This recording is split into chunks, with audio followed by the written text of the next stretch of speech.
अस्सलाम वालेकुम। प्रोग्राम दोहरा के साथ मैं हूं असदरीम खान और मेरा साथ देंगे इफ्तिखार शराजी साहब। बात करेंगे आज़ाद जम्मू और कश्मीर में जो आम इंतखाबात होने को जा रहे हैं। अब याद रहे कि ये एक खसूसी टेरिटरी है। 70 की दहाई में जो कानून साज असम्बली एक अबूरी आइन के तहत फॉर्म हुई थी, वो सिलसिला अब जाके देखने को मिल रहा है। आम इंतखाबात अगर पिछले आम इंतखाबात देखे जाएं तो ये कहा जाता था, तासुर ये जाता था कि जो मुंतखब हुकूमत है वफाक में, वो ही आज़ाद जम्मू और कश्मीर के इंतखाबात में कामयाब होती है। चाहे वो मुस्लिम लीग नवाज कामयाब हुई हो पिछले AJK के जनरल इलेक्शन में, और उससे पहले पाकिस्तान पीपल्स पार्टी।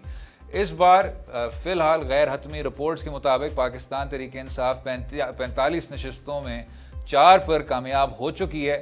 लेकिन इस पर जायजा लेने के लिए, और जो बेतहाशा एक तशवीशनाक आलम बना हुआ है आज की वायलेंस का, जिसमें 2 पाकिस्तान तहरीक इंसाफ कारकुनान जहाँ बहक हुए हैं, जमात इस्लामी के कारकुनान और पुलिस के अफराद के बीच भी मुख्तलिफ क्लैशेस हुए हैं, उस पर भी बात करेंगे। हमारे साथ हैं reporting from the field Dawn news के नवीद सिद्दीकी साहब। बहुत शुक्रिया नवीद साहब शो में शामिल होने का, अपना कीमती वक्त देने का।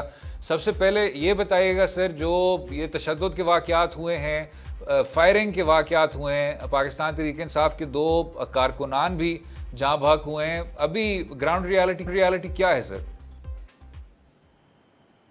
जी देखें, 3 डिवीजन्स हैं यहाँ पर मुजफ्फराबाद में, एक है और एक मीरपुर और एक पूंछ, जिसमें रावलाकोट और बाग आते हैं। वहाँ पर यह वायलेंस देखने में मिला है और ज़्यादातर ये जो कोटली के इलाके में ये वाक़यात हुए हैं और रावलाकोट और बाग में, और 2 जो कारकुनान हैं वो PTI के जाँ बहक हुए हैं, और बाग में कुछ तशद्दुद हुआ है, कुछ वहाँ हलाकतें तो नहीं हुई, कुछ ज़ख्मी हुए हैं, मगर ज़्यादातर जो कोटली के जो वाक़या है चढ़ोई में, वहाँ पर ये 2 कारकुनान शहीद हुए हैं, जाँ बहक हुए हैं। इसके अलावा अगर देखा जाए तो बाकी तकरीबन 10 से ज़्यादा डिस्ट्रिक्ट्स हैं, 3 डिवीजन्स हैं, वहाँ पर तकरीबन पुरअमन रहा है। मैंने कवरेज की है, आज सुबह से मुख्तलिफ हलकों में विजिट्स किए हैं मुजफ्फराबाद के, तो यहाँ पर रिलेटिवली पुरअमन रहा है माहौल और कोई तशद्दुद के वाक़यात नहीं हुए, अच्छी सिक्योरिटी थी।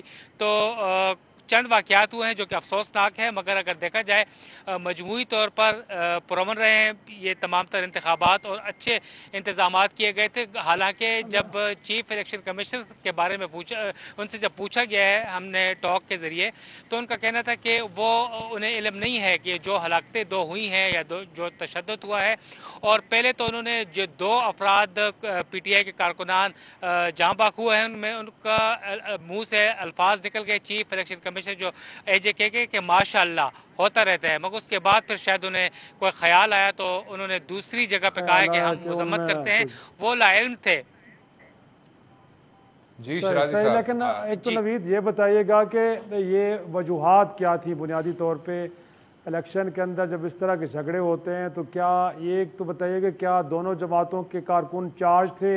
और जिस तरह का पिछले 2-3 हफ्तों में हमने सियासी माहौल देखा है कि वहाँ पे बड़ी एक कशीदगी थी, उसकी वजह से हुआ है या इलेक्शन डे के ऊपर कोई प्रोसेस रुका है और उसको फिर ऑन करने के लिए झगड़ा हुआ है?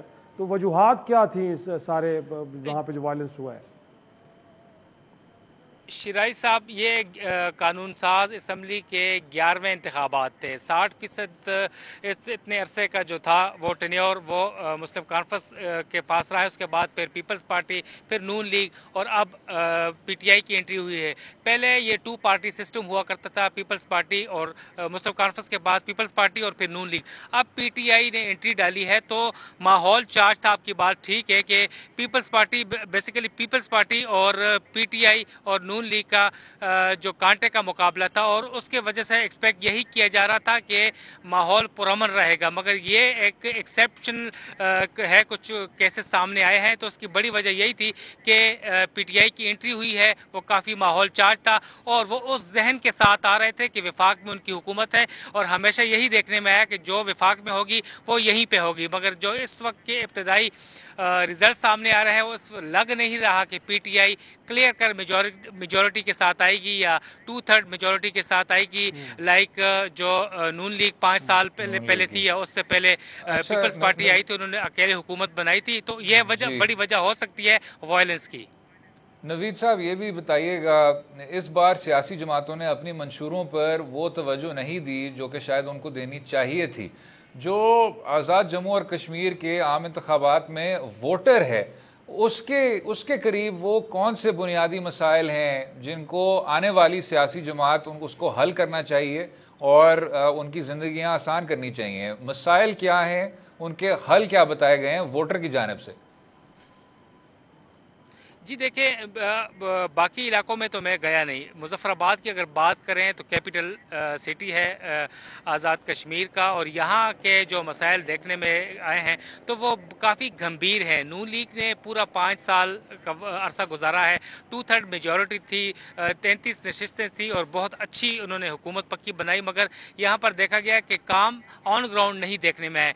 सड़कें जो थी टूटी फूटी, यहाँ पर पुल है, पानी के इश्यूज़ हैं, बिजली के इश्यूज़ हैं, यहाँ पे जो मोबाइल कनेक्टिविटी के इशू हैं वो हैं, इसके अलावा हेल्थ की इश्यूज़ हैं। ज़्यादातर लोग यहाँ से इस्लामाबाद रवाना किए जाते हैं या रावलपिंडी रवाना किया जाता है। तो इस तरह छोटे छोटे इश्यूज़ हैं जो कि यहाँ पे हल किए जा सकते थे, वो नहीं किए। ज़्यादातर जो वोटर से हमारी बात हुई उनका कहना था कि आज से 5 साल पहले जो पीपल्स पार्टी की हुकूमत आई थी उस वक्त तमाम काम हुए थे, वही इंफ्रास्ट्रक्चर है और वो इंफ्रास्ट्रक्चर बना हुआ है। नून लीग के दौर में कोई इजाफी काम नहीं किए गए, जिसकी वजह से लोग बज़ाहिर यहाँ से ज्यादातर लोग नादान नजर आते हैं। नवीद, ये तो जी नवीद, ये तो बहुत बड़े बड़े इश्यूज़ हैं कि अगर एक किसी मरीज़ को वहाँ पे इलाज की सहूलत न हो बल्कि उसको इस्लामाबाद और रावलपिंडी लाना पड़े, तो ये छोटे छोटे नहीं बल्कि बहुत बड़े बड़े इश्यूज़ हैं। लेकिन मैं ये जानना चाहूँगा कि आज के दिन हम क्या उम्मीद रखें कि वहाँ पे इलेक्शन अगरचे 2 हलाकतें ज़रूर हुई हैं लेकिन ओवरऑल कंडक्ट हो गया, तो अब कोई जमातें ये तो नहीं कर रही कि वहाँ पे इल्ज़ाम लगाया जा रहा हो कि धांधली हुई है, मैंडेट को चुराया गया है। तो जब फाइनल रिजल्ट्स आएंगे तो क्या उम्मीद रखें कि तमाम जमातें नताइज को तस्लीम करेंगी, या आपको लगता है कि नहीं, इलेक्शन की बेज़ाब्तियाँ भी देखने को मिली और रिजल्ट्स को खुले दिल से तस्लीम नहीं किया जाएगा?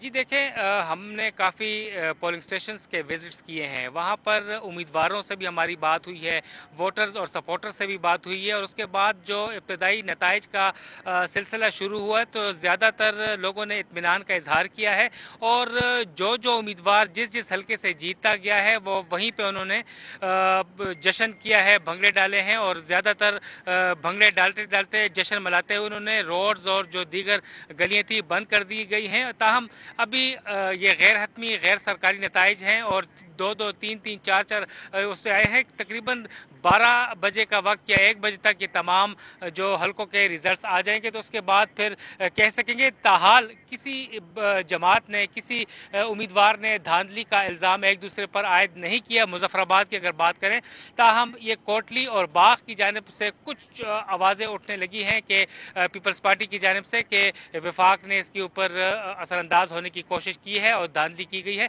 ताहम बड़े लीडरान की जानिब से अभी तक कोई ऐसी एक दूसरे के ऊपर इल्ज़ाम तराशी नहीं की। ताहम अब तक जब तक हतमी नताइज आते हैं मुकम्मल तौर पर मुकम्मल हल्कों के, तो उसके बाद फिर देखते हैं कि किस किस्म के वो की जाए। ताहम इसके ऊपर इस वक्त पहले होता था कि एक यकतरफा फैसला हो जाता था कि रिजल्ट्स कौन सी पार्टी जीतेगी, मगर इस वक्त सूरत हाल गैर यकीनी है। ना ही पीपल्स पार्टी, ना ही नून लीग और ना ही पीटीआई, तमाम जमातें एक दूसरे से बढ़ चढ़कर क्लेम्स कर रही हैं।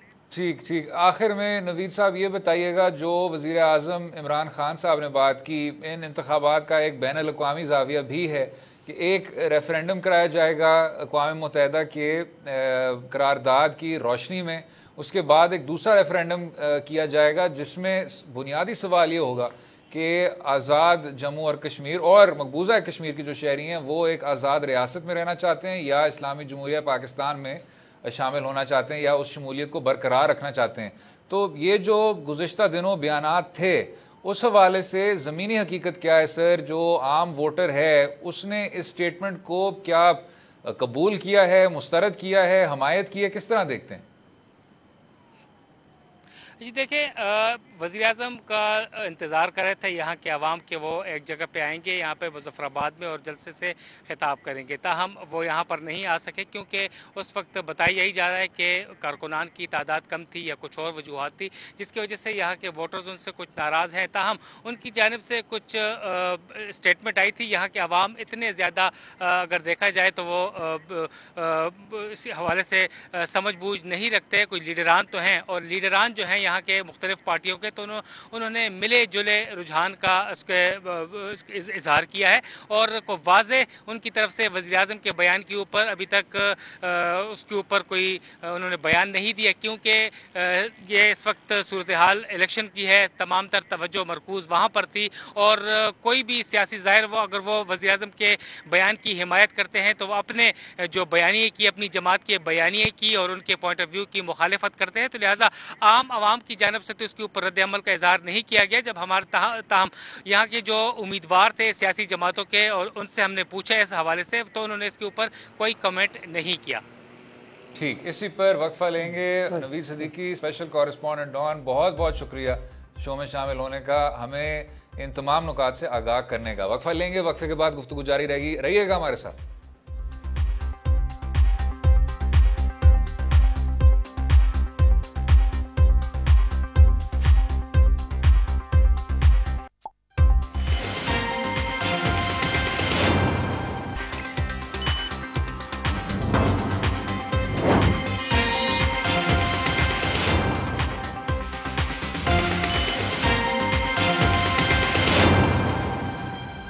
वेलकम बैक टू दोहरा है। आज़ाद जम्मू और कश्मीर के आम इंतखाबात की बात हो रही थी और गैर हतमी रिपोर्ट्स के मुताबिक पाकिस्तान तहरीक इंसाफ 4 नशिस्तों पर कामयाब हो गई है, लेकिन जो ब्रेकिंग है वो ये है कि पाकिस्तान पीपल्स पार्टी LA 40 पर कामयाब हो गई है। तो अब PTI की 4 नशिस्तें, पीपल्स पार्टी की 1 और पाकिस्तान मुस्लिम लीग नवाज की 1, कुछ गैर हतमी रिपोर्ट्स के मुताबिक एज द पोल्स कम इन।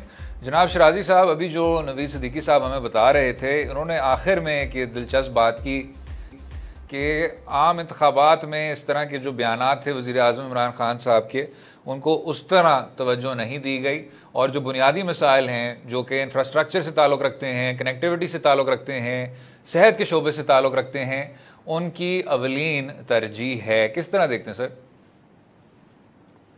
मेरा ख्याल में अवलीन तरजीह होनी भी यही चाहिए वहाँ के अवाम की, और फिर यहाँ से गैर सियासतदानों की भी तरजीह यही होनी चाहिए, क्योंकि पिछले 72-74 बरसों में हमने इन खित्तों को एक चीफ सेक्रेटरी के ज़रिए चलाया है और वहाँ पे हमने लोगों को वो सहूलतें, वो आसाइशें, वो जो उनकी बुनियादी ज़रूरतें उनका ख्याल नहीं रखा।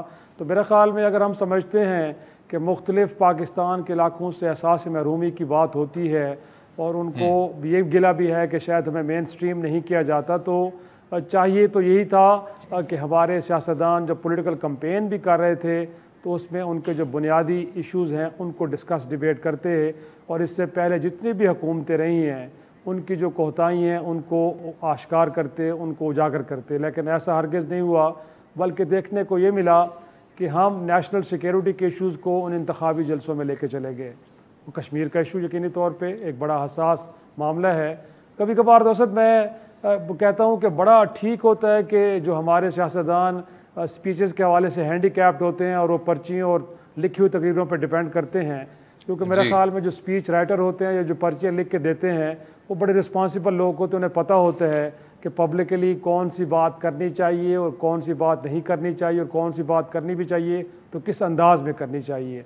जब हमारे सियासतदान इस तरह के मामलात को इंतखाबी जलसों में जाकर डिस्कस डिबेट करते हैं तो उससे चीज़ें और ज़्यादा पेचीदा हो जाती हैं। और मेरे ख़्याल में कश्मीर के इलेक्शन में ऐसे ही हुआ है। आपने देखा कि जिस अंदाज़ में हमने कश्मीर के मामले को वहाँ पे डिस्कस डिबेट किया है, एक दूसरे को हमने गद्दारी के और सौदेबाज होने के सर्टिफिकेट बांटे, फिर हम चाह ये रहे हैं कि मुल्क की तमाम इकाइयाँ मेन स्ट्रीम हो जाएँ और इस मुल्क की इकाई नज़र आएँ, लेकिन देखा यह गया है कि नून लीग की क़यादत हुकूमत वक्त पे ये इल्ज़ाम धर रही थी कि इसको आप सूबा बनाने जा रहे हैं, तो सूबा बनाने जा रहे हैं तो इसकी शनाख्त आप ख़त्म करने जा रहे हैं। भाई पंजाब की जो पहली इकाई, पाकिस्तान की जो पहले इकाइयाँ हैं, क्या जब वो इकाइयाँ पाकिस्तान के अंदर जम हुई हैं तो उनकी शनाख्त ख़त्म होगी? कि आज पंजाबी ख़त्म हो गए, क्या आज सिंधी ख़त्म हो गए, क्या आज पठान ख़त्म हो गए, क्या आज बलोच ख़त्म हो गए। तो ये किस तरह का बयानी आप वहाँ पे दे रहे थे और कश्मीरी क़यादत को आप जो मैसेज दे रहे थे, एक तो ये। दूसरे हमारे प्राइम मिनिस्टर साहब भी, कल हमने ज़रूर डिस्कस डिबेट किया कि अपनी जगह पे उन्होंने बड़े खुले दिल का मुजाहरा किया, लेकिन एक तरफ तो हम पाकिस्तान के नक्शे को तब्दील कर रहे हैं और उसके अंदर हम कश्मीर को पाकिस्तान का हिस्सा दिखा रहे हैं, न सिर्फ कश्मीर को बल्कि जूनागढ़ की रियासत को भी हम पाकिस्तान का हिस्सा दिखा रहे हैं। और दूसरी तरफ हमारे मुल्क के प्राइम मिनिस्टर वहाँ इंतखाबी जलसे में खड़े होकर ये बात कर रहे हैं कि एक रेफरेंडम तो होगा यूएन के नीचे और उसके बाद एक रेफरेंडम हम कराएंगे।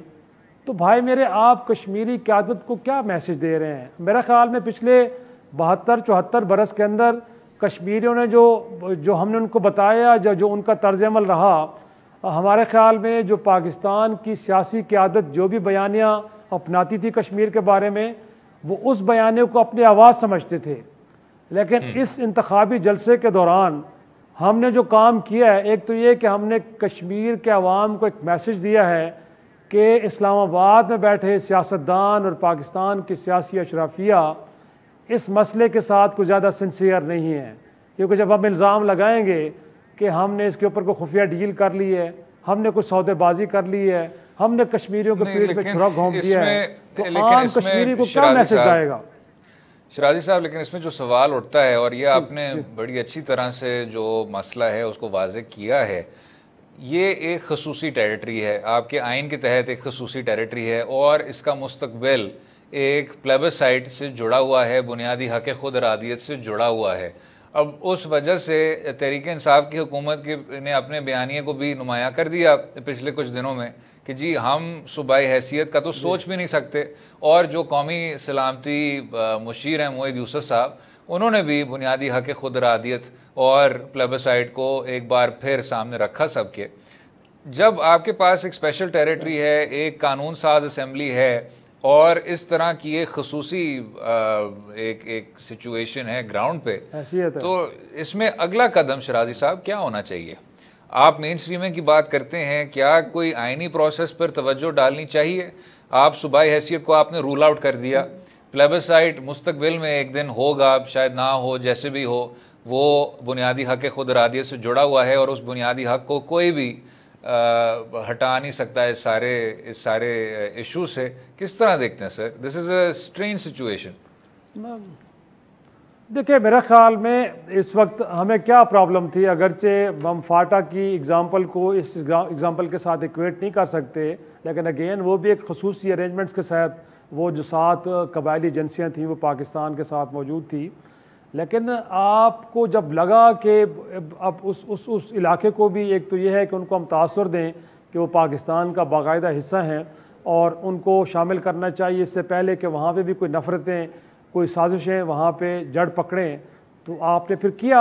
और मेरे ख़्याल में इस इक़दाम को सराहा गया है कि बिलाखिर कबायली अवाम को भी एक मैसेज गया कि वो एक आम पाकिस्तानी शहरी की तरह हैं, उनके भी हकूक़ और उनके भी ज़िम्मेदारियाँ वैसे हैं जैसे आम पाकिस्तानियों की हैं, और बिलाखिर हमने उनको अपना एक कौमी धारे में शामिल कर दिया।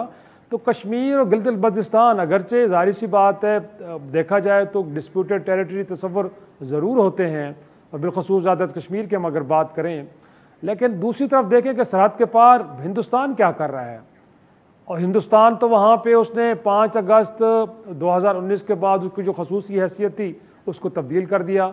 अब जो हमारे कंसर्न्स हैं वो ये है कि वहाँ पे डेमोग्राफी को तब्दील किया जा रहा है, गोया कि जो आबादी का तनासुब है उसको बिगाड़ा जा रहा है। वो इलाका के जो 90% मुसलमानों पे मुश्तमिल था, आप शायद वहाँ पे आबादी का तनासुब 50% जो उससे भी नीचे चला जाएगा।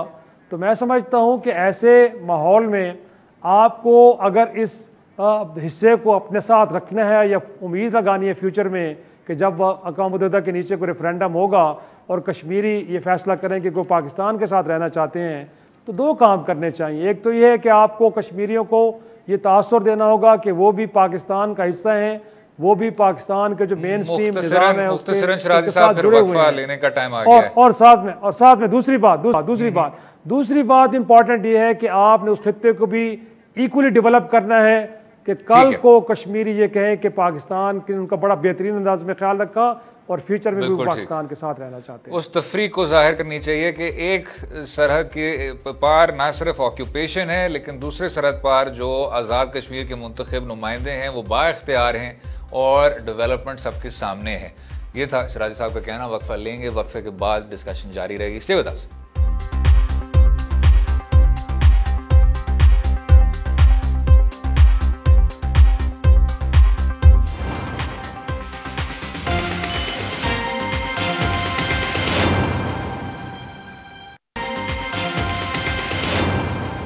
वेलकम बैक टू दो राय। आज़ाद जम्मू और कश्मीर के आम इंतखाबात पर बात हो रही थी। हमारे साथ हैं सीनियर एंकर, सीनियर सहाफ़ी। बहुत कुछ उनसे सीखने को मिला और बात भी वो हमेशा बैलेंस्ड करते हैं और रिसर्च और एम्पेरिकल डेटा सामने रखते हुए बात करते हैं।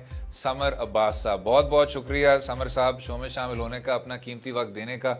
ये बताइएगा सर, जो आज़ाद जम्मू और कश्मीर में इंतखाबात आपके सामने हैं, जो ऑफ स्क्रीन बात हो रही थी कि ये कुछ कंस्टिट्यूंसीज़ हैं जहां जो इंतखाब है वो काफ़ी ज़्यादा दिलचस्प है, मुकाबला भी कांटों का है, किस तरह देखते हैं सर? ये वैसे सवाल काफ़ी रवायती है, लेकिन पलरा किसका ज़्यादा भारी है?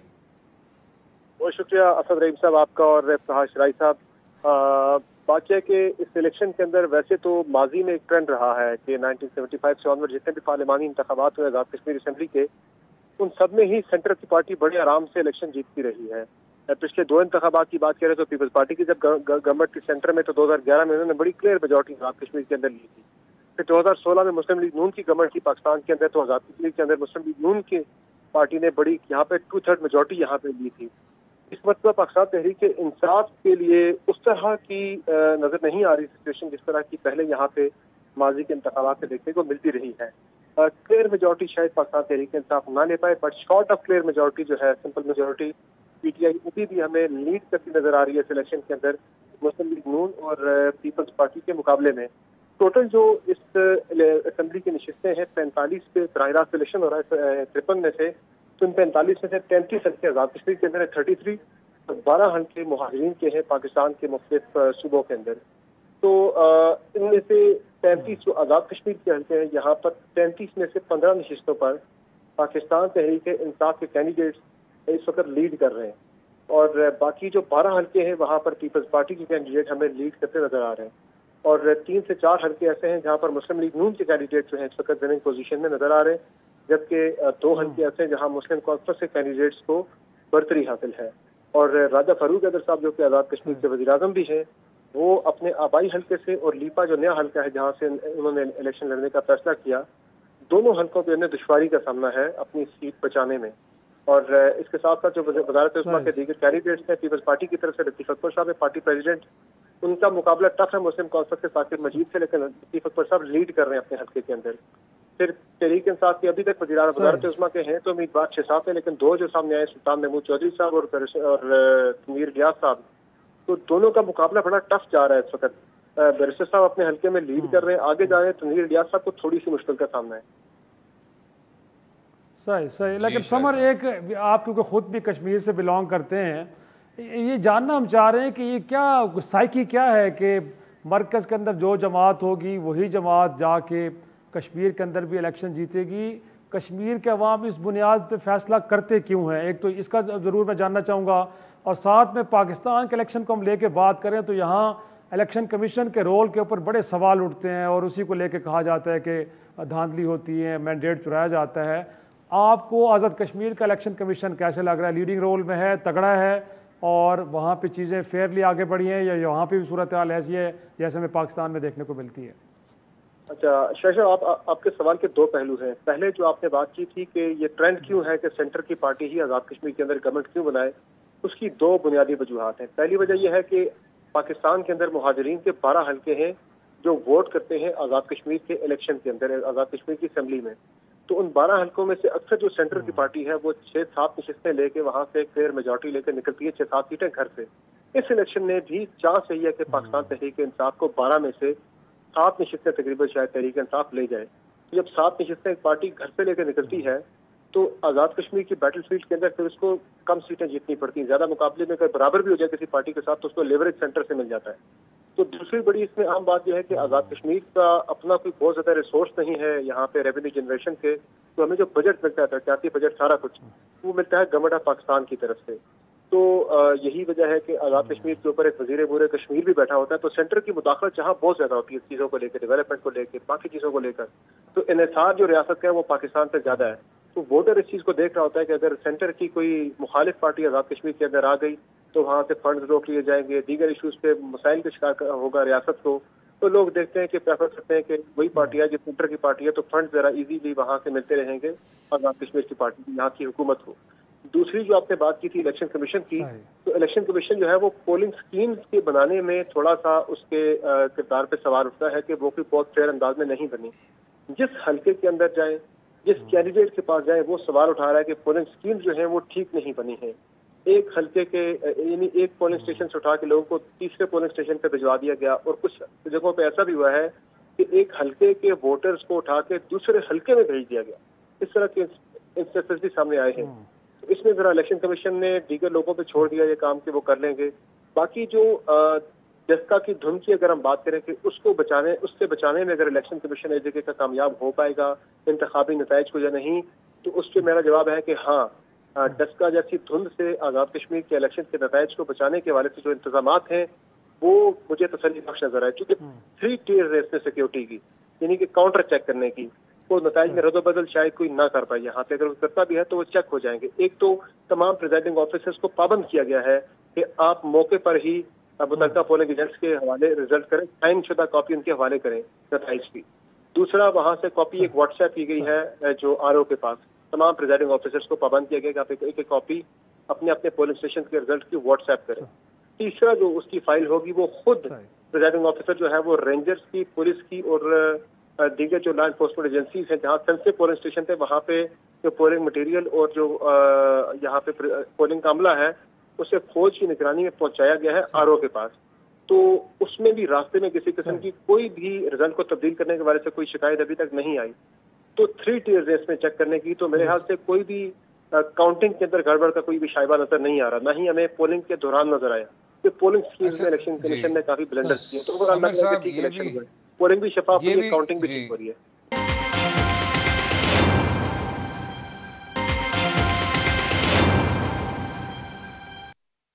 ये भी बताइएगा समर साहब, इससे पहले ये बात हो रही थी कि ये तासुर है कि पाकिस्तान पीपल्स पार्टी के दौर में जो काम हुआ इंफ्रास्ट्रक्चर के हवाले से, सड़कों के हवाले से, पानी के हवाले से, वो पाकिस्तान मुस्लिम लीग नवाज के दौर में सस्टेन नहीं हुआ। और जो वोटर के करीब बुनियादी मसाइल हैं वो इंफ्रास्ट्रक्चर से ताल्लुक़ रखते हैं, कनेक्टिविटी से ताल्लुक़ रखते हैं और सेहत से ताल्लुक़ रखते हैं। क्या राय रखते हैं जनाब?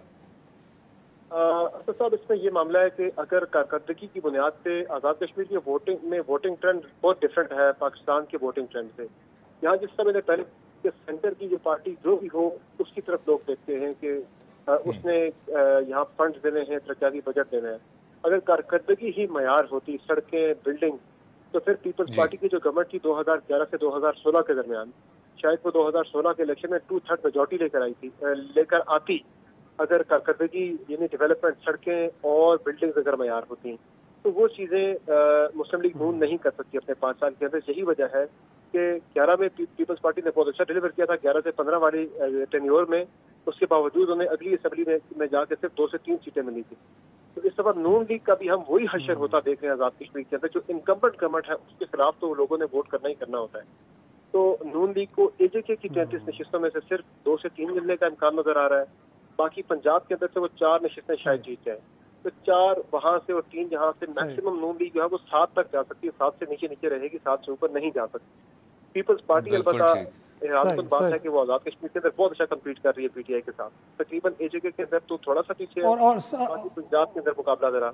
और समर हम ये भी जानना चाहेंगे, क्योंकि आपने यकीनी तौर पे वहाँ की जो पॉलिटिकल लीडरशिप है और आम आदमी से भी इंटरेक्ट किया होगा, इंतखाबी जलसों में जो पाकिस्तान की मेन पॉलिटिकल लीडरशिप ने कश्मीर के मामले के ऊपर गुफ्तगू की है, उस गुफ्तगू को वहाँ की सियासतदानों ने या आम आदमी ने किस अंदाज में लिया है? गोया कि उसे अप्रिशिएट किया गया है, या हम ये समझें कि जिस तरह की स्टेटमेंट्स जारी की गई हैं हमारी सियासतदानों की जानिब से, उसके बाद आम कश्मीरी मायूस हुआ है और उनको लगा कि शायद पाकिस्तान की लीडरशिप इस सारे मामले को मिस हैंडल कर रही है।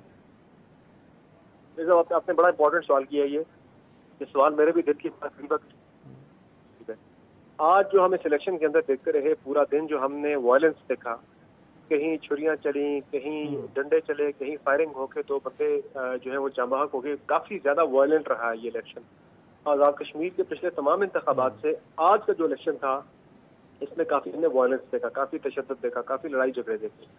ये फॉल आउट था उस इलेक्शन कैंपेन का कि जो तमाम बड़ी पॉलिटिकल पार्टीज ने एजेके के अंदर की। उस इलेक्शन कैंपेन के अंदर यहाँ पे जो पोलराइजेशन जिस तरह की पैदा की गई है यहाँ के पॉलिटिकल कल्चर के अंदर, यहाँ का आजाद कश्मीर का जो सियासी कल्चर है, ये बड़ा रवादारी की यहाँ पे सियासत होती रही है आज तक। लेकिन इस मरतबा कैंपेन के अंदर बहुत ज्यादा हमें लगा कि बहुत जरूरत से ज्यादा इंटरेस्ट लिया है पाकिस्तान की बड़ी पॉलिटिकल पार्टीज ने, PMLN हो, पीपल्स पार्टी हो, तहरीक इंसाफ हो।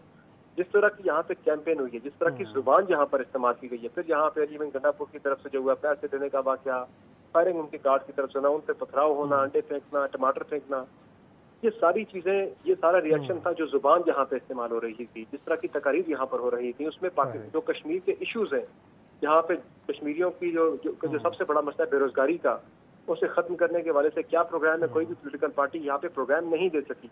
कश्मीरियों के जो इश्यूज हैं बुनियादी, उनको हल कैसे करना है, वो उस पर कोई भी पॉलिटिकल पार्टी प्रोग्राम नहीं दे सकी। यहाँ के इश्यूज को कम डिस्कस किया गया है।